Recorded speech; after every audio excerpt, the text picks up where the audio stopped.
Fini le beau temps, je suis donc redescendu dans ma cave.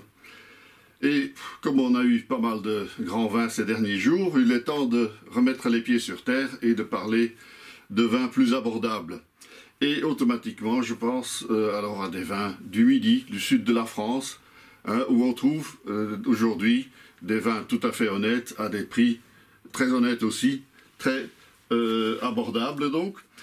Mais il n'en a pas toujours été ainsi. Et pour illustrer cela, je vais vous lire une phrase de peut-être du premier bouquin sur le vin que j'ai acheté ou reçu, je ne sais plus exactement. C'est l'édition revue de 1976, 76 pour les Français. Alors, je prends donc le petit chapitre sur le Languedoc, et qu'est-ce qu'on lit? Ancienne province de France, etc., etc. C'est le pays du vin ordinaire. Ça en dit long.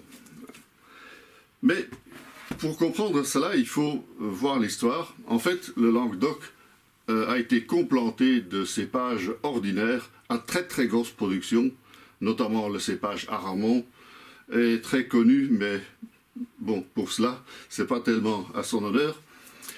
En fait, au 18e, 19e siècle, il y avait une grosse demande d'eau de vie, et donc on cultivait les raisins surtout pour en faire de l'eau de vie.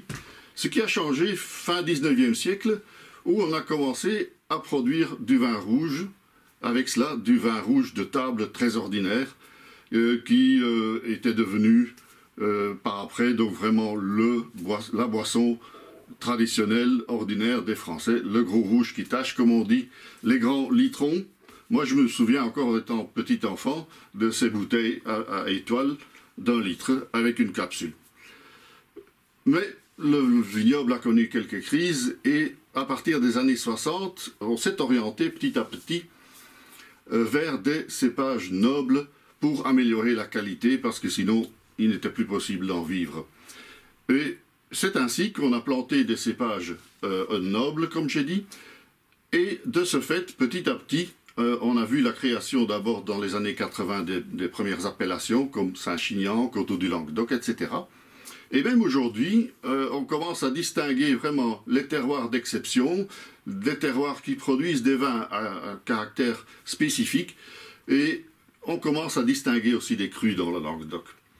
Et en fait, je voudrais vous parler d'un homme qui, pour moi, est un peu exemplaire pour toute cette évolution, Jean-Claude Mas, qui en fait vient d'une lignée de vignerons dans la région de Béziers, Pézenas pour être plus précis, où en 2000, il a repris le petit domaine familial, le château de Connas, et à partir de là, en fait, en 20 ans, il a construit, on pourrait dire, un empire, 13 domaines au total actuellement, sur tout le territoire du Languedoc.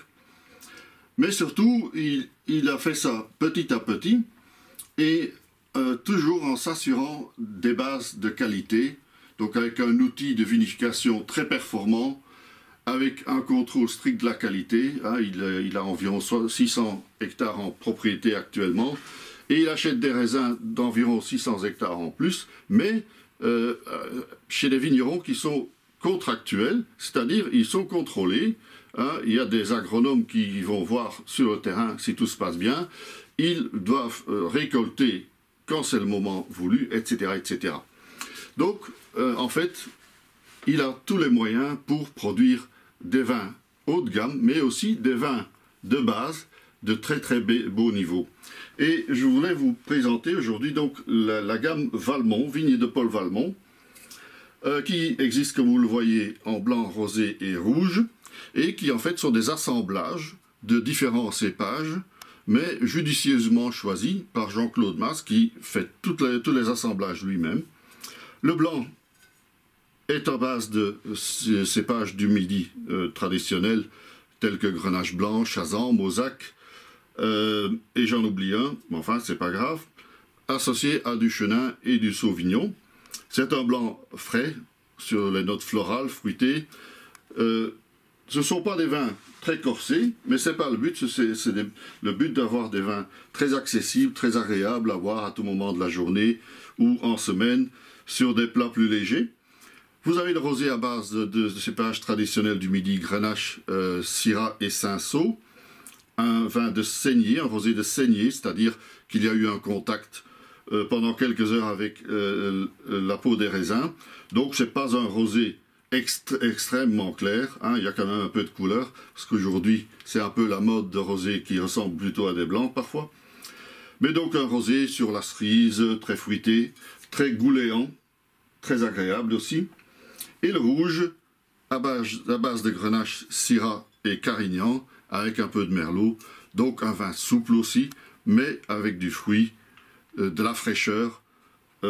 Vraiment des vins accessibles à tout le monde, au niveau prix, au niveau style, mais très bien vinifiés, très purs, vraiment idéal pour à tout moment de la semaine.